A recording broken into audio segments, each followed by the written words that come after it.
한 주 진짜 고생 많이 하셨습니다. 이번 한 주는 그 어떤 시간보다 사건, 사고가 많았던 한 주였던 것 같습니다.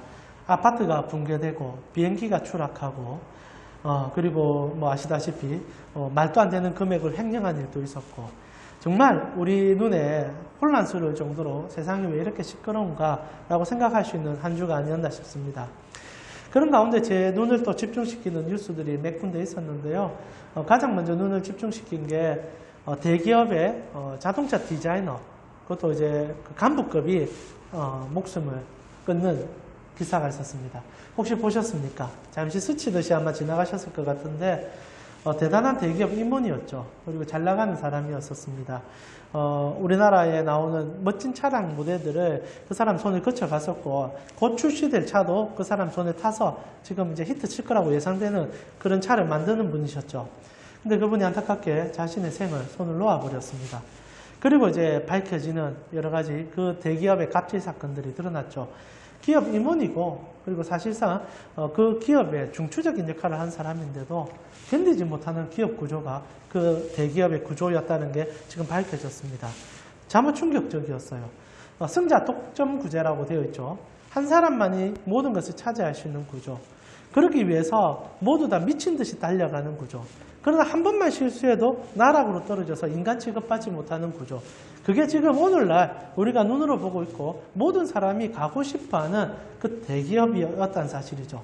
오죽하면 기업 임원까지 그 달려가는 말과 같은 삶에서 벗어나니까 도저히 견디지 못해서 결국 스스로 목숨을 놓게 되는 일을 보았습니다. 우리가 추구하는 돈과 명예가 무엇인가 라고 고민할 수밖에 없는, 정말 저 자리에 가기 위해서 우리가 저렇게까지 살아야 되는가 라고 생각할 수밖에 없는 사건이 이번 주에 또 있었죠. 그리고 이번 주에 또 다른 사건이 하나 더 있었습니다. 임플란트 회사의 사건이죠. 1,000억대의 돈을 횡령했습니다. 실제로 주식 투자를 1조 가까이 했더라고요. 여러분 1조가 상상이 됩니까?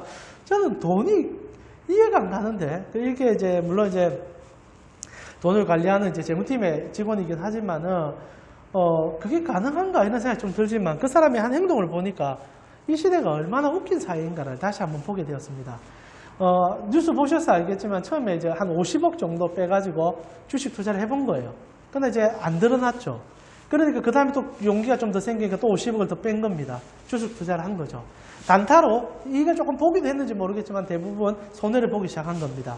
그러면서 이제 그 돈을 가지고 이제 손해본 걸 메꾸고 싶어서 주식에 막 투자하다 보니까 담이 커지고, 그리고 이제 마치 사람들이 이제 뉴스에도 한번 났더라고요. 개미 중에 큰 손에서 뭐 1,000억 가까이 투자를 하는 인물이 있으니까 언론에서도 누군가 막 조사도 하고, 그런 이제 재미가 생기니까 막 회사 돈을 자기 마음대로 막 떼쓰기 시작했습니다. 이제 감당할 수 없는 금액까지 쳐져버렸고, 실제로 손익이 한 300억, 뭐 400억 이렇게 나기 시작하니까 손실이, 그 사람이 결국 이제 결단하기를 모든 돈을 회수해서 금괴로 바꾸는 일을 시작했죠. 여전히 좀 의문점이 많습니다. 그런 돈 가지고 해외로 도망갔으면 얼마나 나았을까. 나은 게 아니지만은 그런 얘기도 나오지만 그 사람은 무슨 이유인지 모르겠지만 자기 집 바로 밑에 숨어가지고 있다가 결국 잡혔습니다. 그러다가 이제 뭐 처음엔 여러 가지 말하다가 너무 충격적인 얘기가 등장했죠. 아버지께서 그 사실을 견디지 못해서 또 스스로 목숨을 끊는 일이 생겨버렸습니다. 그리고 이제 그 40대 초반, 저보다 어리더라고요. 그런 젊은 사람이 이제 감옥에 가야 되는 상황이고, 실제로 그 일 때문에 가족 전체가 풍비박산이 난 사건이 있었습니다. 오늘날 우리가 무엇을 사랑하고 무엇을 위해 쫓고 있으며 무엇으로 꿈꾸고 있는지를 여실없이 보여주는 두 가지 사건이었다 생각해요. 참 안타깝습니다. 누구나 성공하고 싶고 그 성공의 이면에 행복이 있을 거라고 생각하지만은 실제로 없다라는 것이 끊임없이 우리 눈앞에 펼쳐지고 있는데도, 여러분 제가 예언 안 할까요? 다 다음 주 되면 다 잊어버릴 겁니다.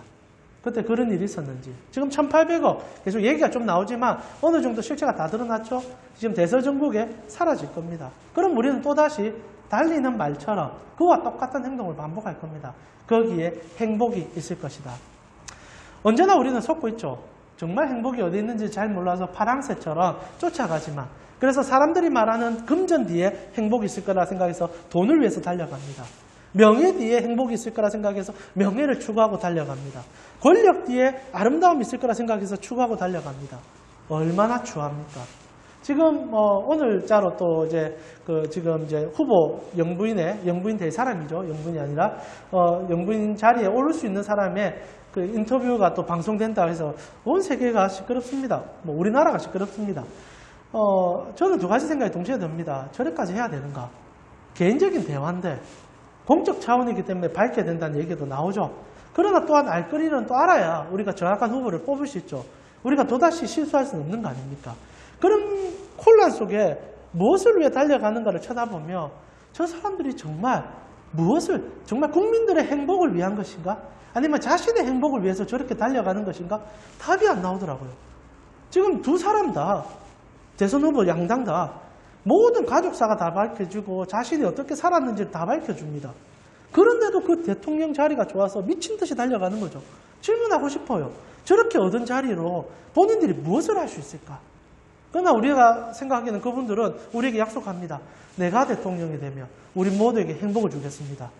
그러나 그렇게 얻은 행복이 진짜 행복일까? 그리고 우리가 그 사람을 통하여 진짜 행복을 맛볼 수 있을까? 양당 다 그런 것 같아요.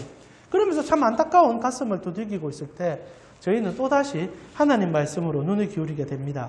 오늘 성경을 보니까 이렇게 세상이 추구하는 행복과 그리고 아름다움의 가치를 우리가 발견하지 못하고 다람쥐 쳇바퀴 돌듯이 돌고 있는 세상 속에 행복이 있다라고 말해주며 그 행복의 가치를 가르쳐주는 분이 등장했다는 거죠. 최근에 저희가 저녁마다 신명기 말씀을 묵상하고 있습니다. 신명기에 참 재밌는 말씀이 하나 나와요. 신명기 10장입니다. 제가 한번 읽어드릴게요. 13절에 내가 오늘 내 행복을 위하여 내게 명하는 여호와의 명령과 규례를 지킬 것이 아니냐. 하나님께서 얘기하십니다. 내 행복을 위하여, 너희들의 행복을 위하여 내가 한 말을 좀 지켜봐라. 결론은 이런 거죠. 너희가 행복할 수 있다 이 얘기입니다. 그리고 신명기 33장 29절에도 이스라엘 백성을 직질하지만 우리가 또 다른 영적 이스라엘 아닙니까? 하나님으로 구원받은 제사장 나라가 된 우리로서 똑같은 말을 들려주시는데 이렇게 얘기합니다. 33장 29절에 이스라엘이여 너는 행복한 사람이로다. 여호와의 구원을 너같이 얻은 백성이 누구냐? 그는 너를 돕는 방패시오 내 영광의 칼이시로다. 내 대적이 내게 복종하리니 너가 그들의 높은 곳에서 밟으리로다. 행복해질 것이다가 아니고 너는 행복자다. 너는 행복하다라고 선포하고 계신 하나님을 만나게 되는 거죠. 우리는 언제나 파랑새를 쫓아가죠. 저거 하면 행복할 것이다. 그런데 하나님은 선포합니다. 너희는 행복한 사람들이다. 벌써 행복해졌다. 왜? 나를 만났으니까. 내가 너희를 지키니까. 내가 너희와 함께 하니까. 근데 이제 오늘날 우리의 질문은 왜 예수 믿는 우리도 하나님이 약속하는 행복을 못 누리고 있는가? 그리고 왜 세상과 똑같은 고민과 근심에 빠져서 하나님이 주는 그 행복의 자체를 못 느끼고 있는가?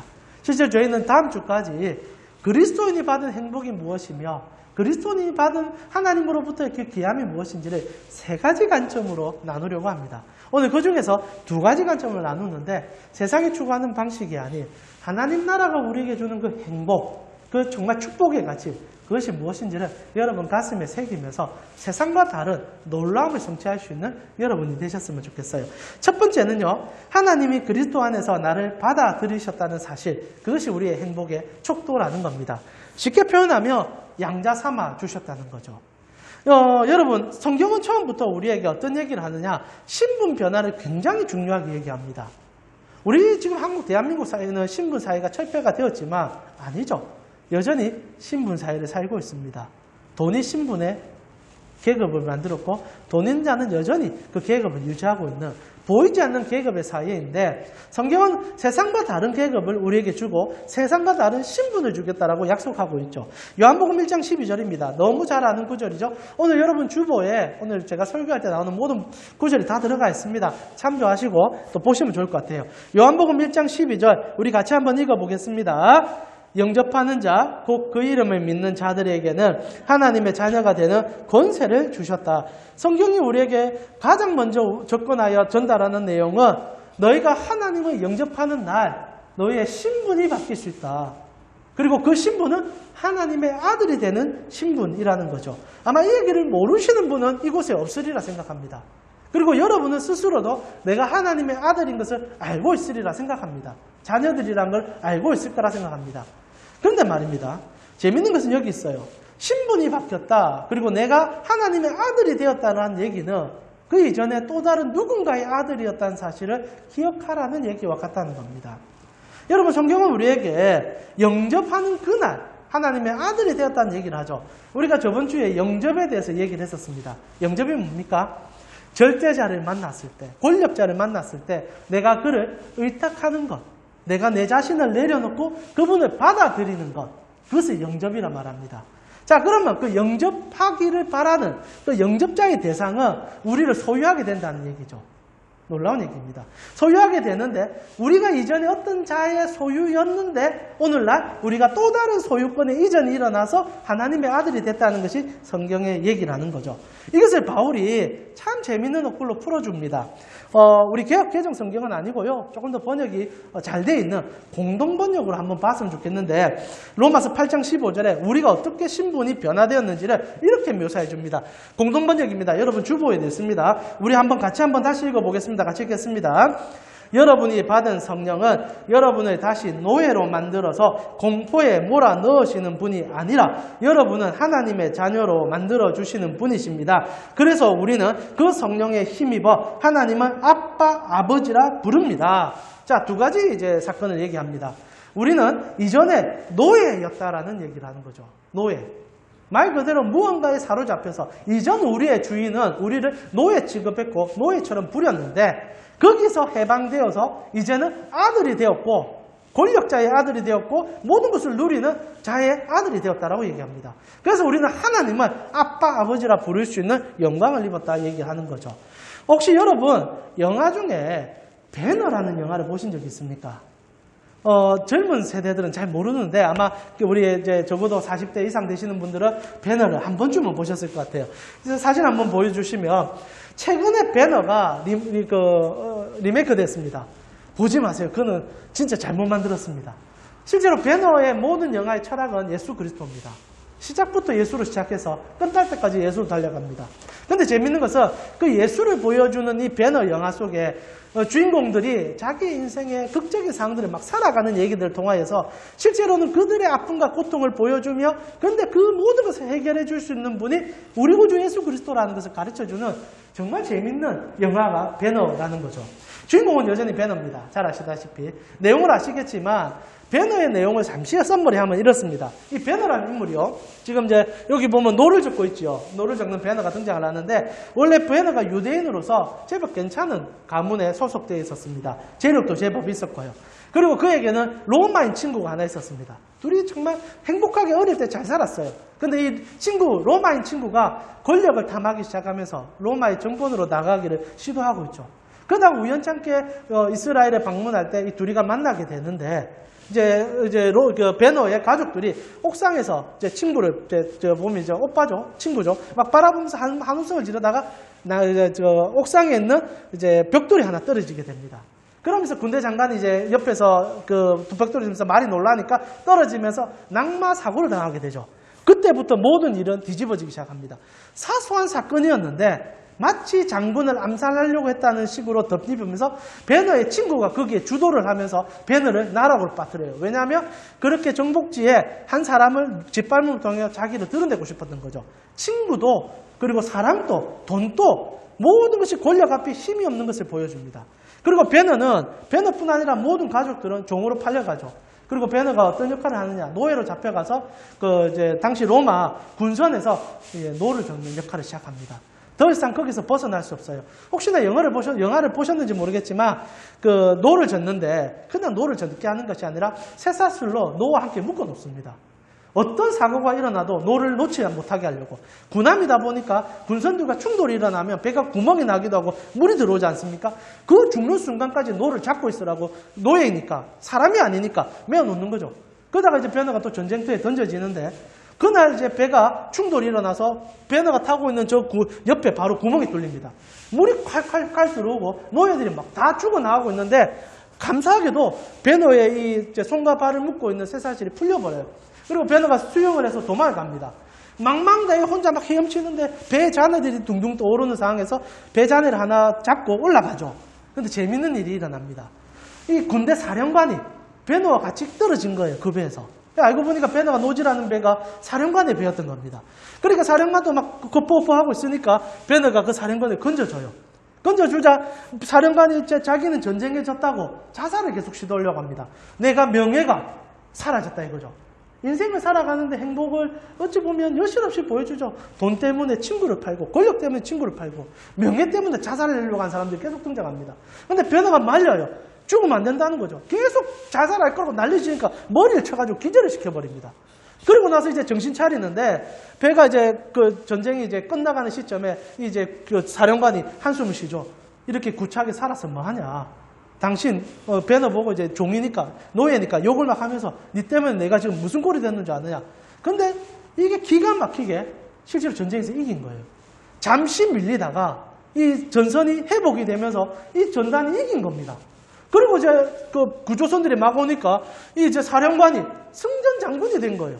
놀란 거죠. 자살을 하고 죽어버리면 이것도 못 보게 됐는데 배너 때문에 살게 된 겁니다. 근데 안타까운 거는 배너는 여전히 노예인 거예요. 아무리 좋은 일을 해도 아무리 큰 일을 해도 그는 노예입니다. 신분 변화가 안 일어나요. 또다시 군병들이 잡아서 다시 이제 노지를 시키려고 잡아가는데 놀라운 것은 이 사령관이 스톱합니다. 그리고 자기 반지를 딱 빼요. 그러면서 배너 손에 딱 줍니다. 이제 너는 내 아들이야. 그날 배너가 인생이 끝나버립니다. 모든 것이 뒤집어요. 배너가 이 순간 로마의 가장 귀족 가문의 아들이 되어버립니다. 그리고 실제로 이 사령관이 배너에게 정권을 다 줍니다. 그 뒤로 이제 배너가 이제 잔혹한 이제 복수를 계획하게 되죠. 자기 친구에게. 그리고 당했던 일에. 나중에 부모님을 찾아가니까 부모님이 나병에 걸려가지고 굴 속에 숨어있고. 이 정말 비참한 깨어진 가정인데 회복시켜보려고 힘을 휘두르기 시작합니다. 근데 이 영화의 가장 하이라이트는 그렇게 배너도 힘을 휘두르다가 행복하지 못했다는 거죠. 근데 그가 언제 행복을 발견하느냐. 나사렛 그리스도가 십자가에 못 박힐 때 그 밑에 배너가 서게 되거든요. 그러면서 영화가 하이라이트로 달려가면서 실제로 우리가 누구로부터 구원을 받았는지 무엇의 자녀가 됐는지를 가르쳐주는 영화입니다. 꼭 한번 보십시오. 자, 이 얘기를 해드리는 이유는 배너를 통하여서 양자됨이 어떤 것인지를 그 영화 감독이 보여주고 싶었다는 거예요. 여러분이 지금 우리가 생각하는 것처럼 하나님의 자녀가 됐다는 것은 허울 좋은 자녀가 되었다는 얘기가 아닙니다. 최대 권력자가 모든 창조주가 여러분 아들 삼았다는 것은 그 권위와 권세를 소유하게 됐다는 거죠. 근데 재미있는 것은 성경이 그런 권세와 권위를 소유하기 전에 우리의 신분 상태를 무엇으로 표현해 주냐는 거죠. 여러분, 이전에 우리가 어떤 상태였습니까? 성경은 딱 하나로 얘기해요. 우리가 지금 성경은요, 우리가 예수 그리스도를 통하여서 하나님의 양자가 되는 그날, 이것이 공짜로 된 것은 아닌 것을 여러분 잘 아실 거라 생각합니다. 주님께서 핏값으로 여러분을 사주셨잖아요. 그러고 나서 우리에게 어떤 일이 일어납니까? 성경은 이렇게 얘기하지요. 베드로전서 2장 9절에 그러나 너희는 택하신 족속이요 왕같은 제사장들이니 거룩한 나라요 그의 소유가 된 백성이니 이는 너희를 어두운 데서 불러내어 그의 기이한 빛에 들어가게 하신 이의 아름다운 덕을 선포하기 위하여 양자 삼아줬다고 얘기합니다. 자, 우리 신분이 완전 변화된 거예요. 우리가 이제 제사장이 되고 왕이 되고 왕자가 되어버렸습니다.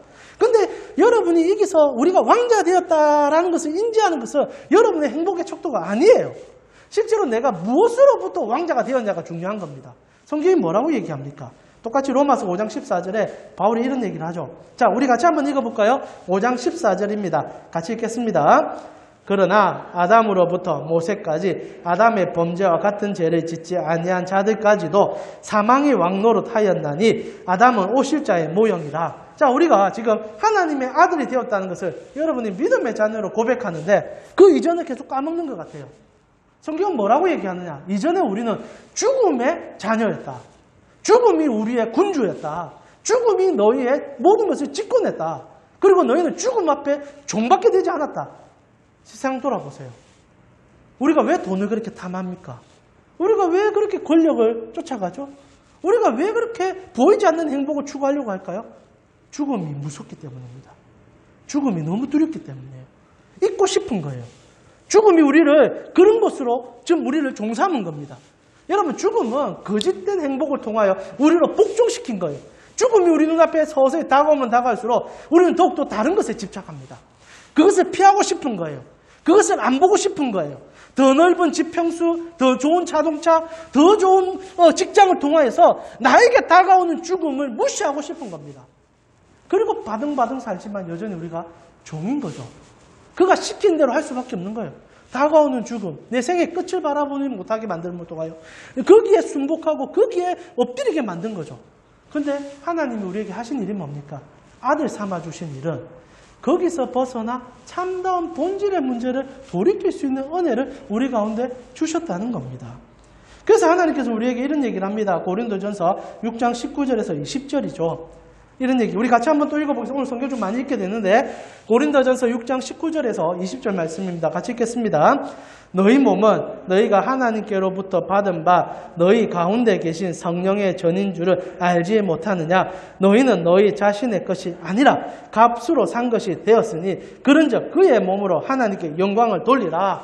이전에 우리가 죽음과 죄의 종으로 살다가 이거는 이 세상 모든 사람이 갖고 있는 그리고 그들의 신분입니다. 우리는 다 노예였어요. 죽음의 노예입니다. 얼마나 죽음 앞에서 두려워하는지 모릅니다.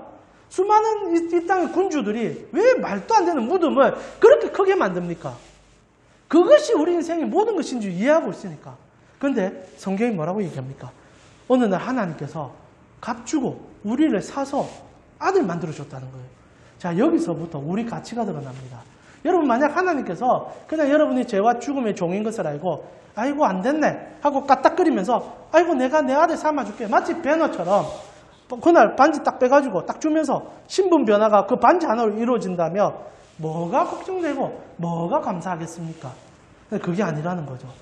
죄와 죽음의 문제를 해결할 수 없었는데 하나님께서 우리에게 그 값을 치르기 위하여 여러분 죄에도 값이 있고요 죽음에도 값이 있습니다. 그걸 우리가 처리하는 거죠. 죽음으로 그 값을 처리하고 죄는 죄로 처리할 뿐입니다. 그런데 하나님의 아들이 우리 가운데 오셔서 우리 대신 죄값을 그의 몸으로 치르시고 피를 흘려주심으로 피값으로 여러분에게 그 죽음 앞에 다가가 그 죽음 앞에 그 돈을 던져주고 우리를 그 돈으로 사오신 거예요. 성경 끊임없이 얘기합니다. 공짜로 여러분이 구원받은 게 아니에요. 하나님께서 피를 흘렸어서 그 피를 파셨어요. 생명을 파셨어요. 그리고 돈을 받아낸 거죠. 예수는 죽어버렸습니다. 근데 그 피값을 받은 하나님이 그 돈 가지고 피 묻은 돈 가지고 여러분 면전에 찾아와서 그 노예 상인처럼 여러분의 목을 조르고 있는 죽음 앞에 그 돈을 내팽개친 거예요. 그리고 내 자식 내놔라. 그리고 손잡아 끌고 간 겁니다. 어마어마한 일이 난 거예요. 첫째 장자인 예수께서 대신 죽어서 자기 피값을 하나님 손에 쥐어주고 그 피 들고 하나님은 울면서 여러분 그게 십자가 일어난 사건 아닙니까? 하나님께서 왜 예수 그리스도를 외면하십니까? 피값을 지금 처리하고 있으니 보지 못하시는 거예요. 그러면서 하나님이 누구를 봅니까? 앉아 계신 여러분 본 거예요. 내가 저 아들의 피값으로 내가 이제 또 다른 양자를 사러 가겠다. 노예 상인같이 지독하게 여러분을 부려먹던 그 죄가 그 죽음이 예수의 핏돈 앞에서 손발 돈수 다 든 거예요. 그리고 다시 하나님 품으로 여러분이 돌아오게 된 겁니다. 그게 복음이죠. 그리고 이제 우리 안에 놀라운 일이 일어난 거 아닙니까? 여러분, 하나님께서 이렇게 여러분을 값치고 샀단 말입니다. 그럼 하나님께서 여러분을 외면할까요?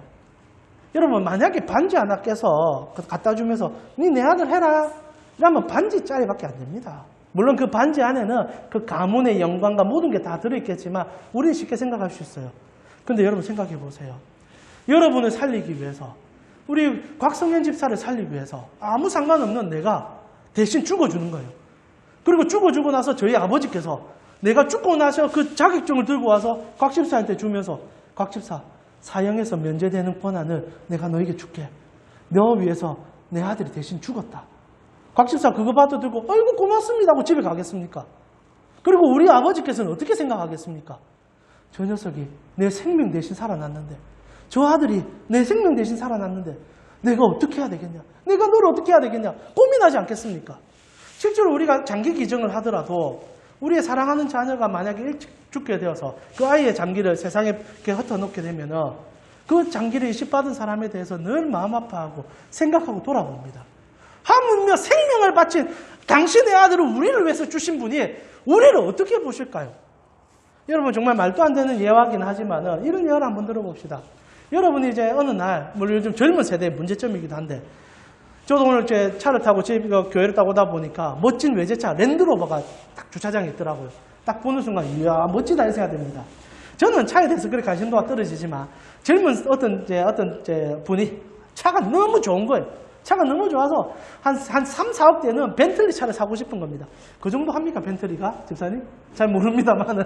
예. 그런 차가 딱 사고 싶었어요. 그래서 자기 집을 팔아버렸습니다. 집 팔고, 자기 가진 자산 다 팔아가지고 벤틀리 샀어요. 실제로 여러분 요즘 젊은 세대가 이렇게 하고 있는 거 아십니까? 얼마 전에 뉴스가 났는데, 이제 팔 집이 없으니까 요즘 젊은 애들이 어떻게 하느냐? 자기 몸을 담보로 사실 차를 사더라고. 무슨 말이냐? 사채를 빌려 쓰는 거죠. 요즘 자동차 회사들은 못했어요. 캐피탈 회사들은 못했습니다. 그러니까 실제로 신용도 안 되는 돈을 빌려주는 거예요. 그리고 어떻게 합니까? 족쇄 채우는 거죠. 평생 노예처럼 우리 캐피탈 회사에 돈 갚아라. 노예 제 돈 줘도 모르고 차 사는 거예요. 1억 주고. 못 갚습니다. 젊은 아들이. 그래갖고 지금 신용등급 떨어진 정도가 아니라 캐피탈의 노예가 된 젊은 세대가 줄줄이 매여 있어요. 그런데 만약에 그렇게 차를 샀다고 생각해 봅시다. 이제 빚을 진 게 아니라 전 재산을 다 투자해서 차를 사면 여러분 주차장에 차를 어떻게 되겠습니까? 무서워서 차 되겠습니까? 제가 만약에 그런 차 샀다. 그럼 저희 아파트 주차장이 못 됩니다. 돈을 주서라도 좀 고급진 주차장에 차 넣어놓을 겁니다. 혹시나 나가면요. 스크래치 났느냐 맨날 살펴볼걸요. 그리고 차 열심히 닦을 겁니다. 지금 제가 16년 탄 프라이드는 똥차입니다. 오물이 날라오든 누가 쭉 끄던다 신경도 안 씁니다. 저희 아내가 한 번씩 가다 보면 여보 오늘 왜 이렇게 움푹 들어가서 들어갔는갑다. 이게 저 차입니다. 그런데 여러분 만약 제 차가 맞죠? 외국의 고급진 차였다. 너무너무 비싸다. 저 그래 못합니다. 제가 처음 프라이드 샀을 때 그랬거든요. 1년 동안은 이 차를 세차도 하고 좋아가지고 웃기도 하고 근데 한 3년 지나니까 세상에 추구하는 행복이 이런 거라는 거죠. 근데 만왕의 왕이신 하나님께서 당신의 아들을 죽여서 우리를 핏값으로 샀다면 하나님이 어떻게 보실까요? 애지중지하지 않을까요? 찾아가서 혹시나 다칠까봐 쳐다보지 않을까요? 복음의 가장 큰 은혜는 하나님이 여러분을 어떤 가치로 보고 있느냐가 증명되어짐으로부터 시작됩니다. 그리고 여러분의 신분이 무엇으로 변화되는지 알 때부터 시작된다는 거죠. 자, 그럼 우리가 두 번째 하나님께서 주시는 행복의 길을 찾게 됩니다. 하나님이 나를 이렇게 귀하게 여기시고 귀하게 본다는 것이 첫 번째예요. 양자 삼아 주셨다. 내가 양자 되었다는 그 자체가 하나님이 나를 얼마나 귀하게 여기시고 끝까지 나를 사랑하는 것을 깨닫는 것이죠. 그리고 두 번째, 이 양자 되고 나면은 우리에게 하나님께서 주시는 권한이 생기기 시작합니다. 자, 성경을 보면요. 우리가 양자되는 순간부터 여러분은 특별한 존재성을 가지게 돼요. 신분 변화는 단순히 이름만 있는 게 아니라는 겁니다.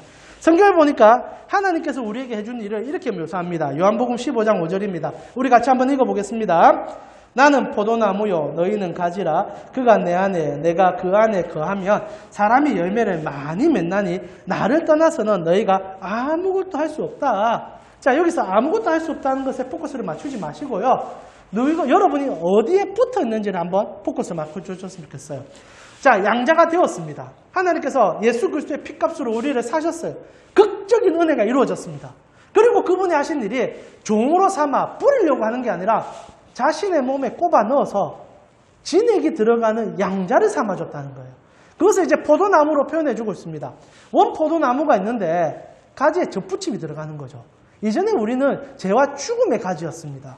죽음밖에 없는 인생이었어요.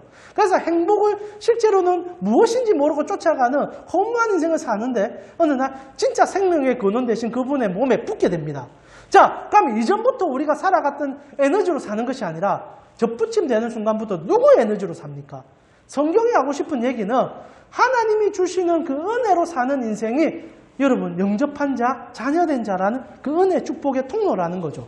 자, 우리는 이제 하나님으로부터 그 은혜를 공급받아 다른 말로 표현하면 하나님이 주시는 것을 먹고 마실 수 있는 가지가 되었다는 거예요. 이것을 성경은 이렇게 여러분 우리는 이런 표현을 쓸 수 있을 것 같습니다. 예수님 짜리. 한번 따라해 보시죠. 예수님 짜리. 예수님 짜리. 여러분 예수님 짜리가 된 거예요. 자, 이 짜리가 얼마나 중요한지 압니까? 자, 우리 그림을 한번 볼 건데 여러분 혹시나 그림 가격이 어떻게 매겨지는지 아십니까? 특히 대한민국 사회에서 그림 사보신 적 있으신 분? 우리는 가난하여 그림을 사지 않습니다. 저도 그림 돈 주고 안 삽니다. 프린트해서 집에 붙여놓으면 놓지. 그런데 우리나라에 저는 이제 제가 앞에 교회에서 사역을 할 때 그 미술을 전공하는 학생이 하나 있었습니다. 그래서 저희 집에 그 학생이 그린 이제 2호짜리 그림이 하나 걸려 있습니다. 이제 하마를 축으로 하는 그림인데 저는 기다리고 있어요. 그 아이가 이름이 많이 높아져서 그 아이가 내게 보내준 편지도 있거든요. 딱 붙여가지고 나중에 제가 크게 한번 여러분 그래서 그날 혹시나 그림이 팔리면 여러분 바비큐 파티 한번 열어드릴게요. 저희 아버지께서 얼마나 안타까운 일이 있었던지 여러분 아시죠? 이중섭 씨 그림을 우리 아버지께서 어릴 때 젊었을 때 그 가구점 하시면서 얻으셨거든요. 문제는 이겁니다. 값어치를 모르는 우리 아버지는 그것을 누군가에 주버린 거예요. 아버지 진짜 제가 이러면 진짜 속물밖에 안 되겠지만 그 얘기를 이제 와서 하시는 거예요. 이제는 몰랐습니다. 어느 날 한참 얘기하다가 소그림 막 보고 가니까 어머니께서 저 그림 우리 집에 있었는데 이러면 심장이 멎는 줄 알았습니다. 자, 그림 가격이 어떻게 책정된 줄 아십니까? 자, 우리나라는 물론 다른 세계와 좀 다르게 호당 그림을 가격 매깁니다. 그래서 1호라는 것이 호당 들어보셨습니까? 1호가 뭐냐면 A4 반 정도 되는 크기의 그림을 그리게 되면 그것을 1호라고 부릅니다. 그래서 보통 거래되는 그림은 10호 정도에서 거래가 되거든요. 10호 정도면 뭐 이렇게 좀 이제 이 정도 되겠죠. A4 이제 A4의 한 5배 정도 되는 그림을 팔리게 되면 보통 신인인 경우에는 10호에 2만 원에서 3만 원 정도, 많으면 한 10만 원 정도 팔게 된답니다. 10만 원 정도. 그리고 이제 조금 한 15년 정도 이렇게 활동한 그 작가들은 한 15만 원 정도. 그런데 이제 15만 원까지만 가격이 매겨져 있고요. 그 뒤로는 가격이 없어요. 왜냐하면 그림은 가격을 매길 수가 없거든요. 그런데 이제 일반적으로 워낙 신인 화가들이 많으니까 그 정도 이제 호당을 정해줘서 판매하게 해주고 그러다가 인지도가 높아지기 시작하면은 호당 파는 게 아니라 옥션에 들어가죠. 경매에 들어갑니다. 자, 여기서부터 문제가 시작되는데 그림이 그냥 그림이 아니라 그 사람이 되어버리거든요. 이전에 이제 초짜들이 그리는 그림은 그냥 그림입니다. 그냥 뭐 뺏기기도 하고 풍멸해서 우리가 사면은 그 작가의 이름보다는 그림이 좋아서 사는 경우, 그런 경우 여러분 한 10만 원, 15만 원이면 그림 삽니다. 그런데 이제 그 작가가 드러나기 시작하는 순간부터는 이 가격이 천천부지로 뛰기 시작해요. 그래서 국내에서도 비싼 이름을 걸린 작가들은 수천만 원 혹 가는 그림들도 참 많죠. 근데 이 사람이 이제 레전드, 전설이 되어버리면 그림은 가격을 매울 수 없게 됩니다. 자, 우리 그림 하나 볼까요? 자, 혹시 이 그림 보신 적 있습니까? 자, 이 그림이 어떤 그림이냐면, 저도 이제 찾다가 보니까, 잭슨 플롯이라고, 현대 이제 추상주의 작가 중에 한 명입니다. 자, 이 잭슨 플롯의 이 그림 이름이 넘버 17A입니다. 자, 이 그림 얼마일까요? 맞추시면 제가 다음 주에 여러분에게 이 가격에 1000분의 1의 초콜릿을 사다 드리겠습니다. 자, 이 그림 잭슨 플롯의 넘버 17A, 이 그림 얼마일까요? 얼마? 1000만원? 또 100원? 또 얼마요? 13억요? 그거밖에 안 될 것 같습니까? 이 그림이 2천억입니다. 2천억. 이거 그림 그린 거 제가 봤거든요. 붓감 착착착 뿌립니다. 이 1,000억 했잖아. 자, 저 옆에 그림 또 보이시죠? 이 그림이 뭐냐면 이거는 이제 웰럼 더 쿠닝이 인터체인지라는 그림으로 이제 판매되는 그림입니다. 지금은 뭐 이제 이런 추상화가들이 많이 죽어나간 상황이지만, 자, 이 그림 가격은 얼마일까요? 이게 2천억이었습니다. 그럼 이건 얼마일까요? 예? 예, 3천억 맞습니다. 집사님 경매 가시면 그림 잘 구입하실 것 같습니다. 최근에 경매 가격이 3천억으로 나왔습니다. 자, 여러분. 그 작가를 안 보면은 이 그림은 낙서예요. 우리 예훈이나 예승이도 이런 그림 그립니다. 집에 가면. 근데 우리 예승이, 예훈이 그림은 못 팝니다. 근데 이 작가가 이렇게 그리는 그 작품들이 이 돈을 가지시는 것은 이 작품 때문이 아니라 그 사람 때문이죠. 실제로 한 가지 더 그림을 볼까요? 자, 넘겨주시죠. 너무 잘하는 그림입니다. 이게 무슨 그림입니까? 모나리자죠. 이거 얼마일 것 같아요? 가격이 없죠? 없죠? 그럼 한번 추측해 봅시다. 얼마일 것 같습니까? 한번 맞춰보시죠. 이 장원. 얼마요? 1,000억? 6천억? 1조? 뭐 막 나옵니다, 지금. 자, 우리 한번 맞춰보시죠. 예. 우리 다 돈 줄 수 있다고 했는데. 우리 국민 다 돈 줄 수 있다. 그 정도 되겠지요. 예. 우리 각 집사 한번 맞춰보시죠. 3조? 하빈이 얼마 정도 할 것 같아? 하빈이는 I don't care. 난 모르겠습니다. 예. 우리 또 누가 한번 말해보시죠. 예. 예. 경이 뭐, 아이고, 어마어마합니다. 정민이는 그래도 그림에 좀 조예가 있어 보이는데, 정민이는. 그래도 한번 유추 한번 해봐요. 갑자기 제가 경매하는 것 같습니다. 그림 파는 것도 아닌데. 60조? 해성이는 얼마 정도 할 것 같아요? 모르겠죠. 말 그대로 그 그림 가격 매길 수가 없죠. 왜냐면 프랑스 정부가 팔 리가 없으니까. 근데 추산은 합니다. 어떻게 추산하냐면, 단순히 그림 가격으로 추산하는 게 아니라 경제적 가치로 이 그림은 추산이 돼요. 그러니까 판매용이 아니니까 그 프랑스에 얼마만큼의 경제적 가치를 주는가로 평가하는 그림입니다. 그렇게 했을 때 프랑스에서 어떻게 값을 매겼냐면 최하 2조 3천억 원, 최대 40조 원 이상의 경제적 가치를 준다고 보는 거예요. 왜냐하면 르브르 박물관에 이 그림 보려고 오거든요.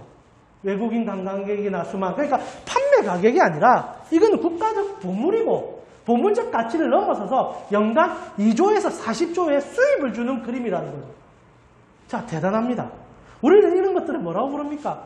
걸작품이라고 부르죠. 왜냐하면 레오나르도 다빈치가 전생을 바쳐서 그렸던 그림이고 우리가 신비롭고 뭐 조명에 따라 그림 달라지고 그건 중요한 게 아닙니다. 이 그림 안에는 레오나르도 다빈치가 들어있기 때문이에요.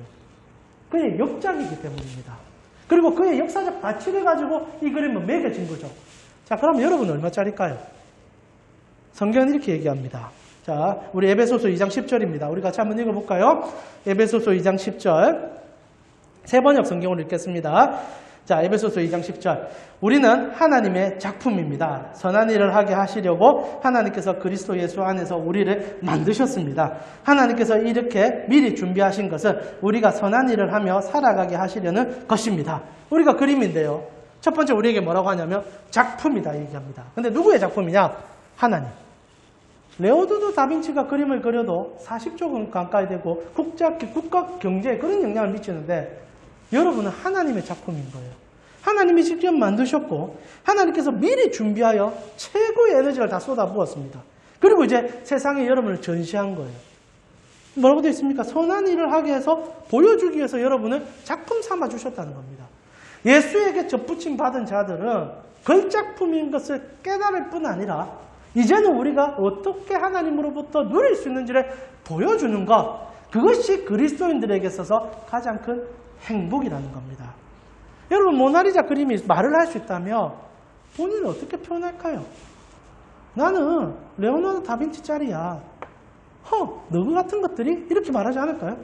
물론 우리가 그렇게 경망스러운 언어를 쓸 수는 없겠지만 여러분, 세상이 우리에게 물어볼 때 여러분은 여러분을 뭐라고 표현하십니까?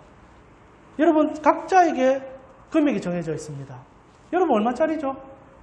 여러분 연봉을 보통 우리는 다 표현합니다. 여러분 연봉을 한번 여러분 머릿속에 한번 떠올려 보십시오.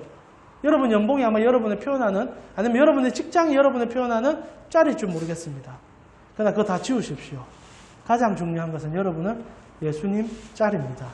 예수님 작품입니다. 자, 말씀 마무리하면서 이것이 왜 우리에게 복이 될 수 있는가?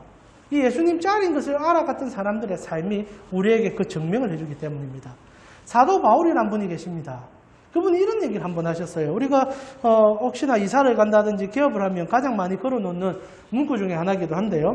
빌립보서 4장 13절입니다. 우리 같이 한번 읽어볼까요? 바울이 한 얘기입니다. 같이 읽겠습니다. 내게 능력 주시는 자 안에서 내가 모든 것을 할 수 있느니라. 이게 예수님 짤이들의 대답이 되죠. 자, 예수님 짤이기 때문에 내가 뭐든지 다 할 수 있다, 이런 얘기가 아닌 걸 아셔야 합니다. 여러분, 예수님 짤이의 놀라움은 무엇이냐면 그가 어떤 환경에 어떤 여건에 처해 있는지 상관이 없다는 거예요. 여러분, 바울이 이 얘기를 할 때 어디에 있었느냐? 감옥에 있었습니다. 감옥에 잡혀가지고 그 정말 로마의 그 감옥의 차디찬 바닥에 엎드려 사는 얘기가 내게 능력 주시는 자 안에서 내가 뭐든지 할 수 있다. 여러분, 진짜 뭔가를 할 수 있고 내가 휘두르고 전능과 기적을 보여줘서가 아니라 가장 밑바닥에 처박혀 있는데도 그는 그의 자존심이나 그의 나라에 대한 꿈이 사라지지 않는다는 거예요. 어떤 환경에서도 무너지지 않는 사람이라는 겁니다. 그렇게 할 수 있는 이유는 첫 번째, 그는 과거가 하나님으로부터 회복되었기 때문입니다. 여러분, 바울이 어떤 인물인지 아십니까? 바울은 과거가 있는 남자예요. 여러분, 바울이 처음에 예수를 믿기 전에 그는 잔혹한 살인자였습니다. 예수 믿는다는 이름, 자기가 아는 유대교의 종교를 위하여 사람을 죽일 수 있는 자였고 그것을 당연히 여기는 자였습니다. 큰 소리 치면서 잔혹하게 교인들을 죽였고 그것을 기뻐하면서 뛰어다녔던, 스데반이 돌로 죽을 때 옷을 맡아주는 대장 노릇도 했던 인물입니다. 그런데 예수 만나고 그것이 얼마나 사람들의 지탄이 되었겠습니까? 저깍짓게 어떻게 예수를, 사람을 죽인 자가 어떻게 예수를. 근데 바울이 얘기하는 거예요. 맞다. 나 그런 인생을 살았다. 그런데 내가 지금 여러분 앞에 이렇게 내게 능력 주신 자에서 내가 무엇이든 할 수 있다고 말할 수 있는 것은 하나님이 나를 용서해 줬을 뿐 아니라 그 잘못된 삶을 고치기 위하여 내가 일평생 하나님과 함께 동행할 수 있었기 때문이다. 너희가 그래 말해도 나는 오늘 내가 자신 있게 말할 수 있다. 나는 예수님 짤이다.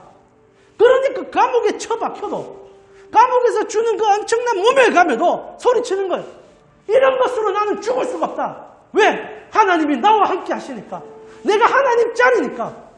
여러분 요즘 세상에 공부 못하면 인간 취급 안 합니다. 돈 없으면 사람 취급 안 합니다. 그러면 그리스도인들도 같이 무너지는 거예요. 내가 이거밖에 안 되는구나. 내가 이런 자리에 있구나. I don't care. 그러지 마시라는 거예요. 하나님이 여러분을 무엇으로 불러주고 계시고 아무리 여러분이 최하층에 갇혀서 괴로움을 당해도 여러분에게 소망이 있는 것은 세상이 주는 소망이 아니라 나를 구속하여 나를 죽기까지 살아가신 그분의 은혜가 나에게 요동치기에 여러분 다시 살아날 수 있다 이 말입니다. 다시 말할 수 있고 다시 나아갈 수 있다 이 말입니다. 여러분을 그래서 성경은 행복자라 부르는 거예요. 그래서 여러분을 하나님의 것이라 부르는 겁니다. 그것을 할 때 세상이 여러분을 함부로 하지 못합니다. 세상이 여러분을 갖고 놀지 못합니다. 그 은혜가 여러분 속에 넘치면서 하나님의 은혜로 살아갈 수 있는 여러분 되셨으면 좋겠습니다.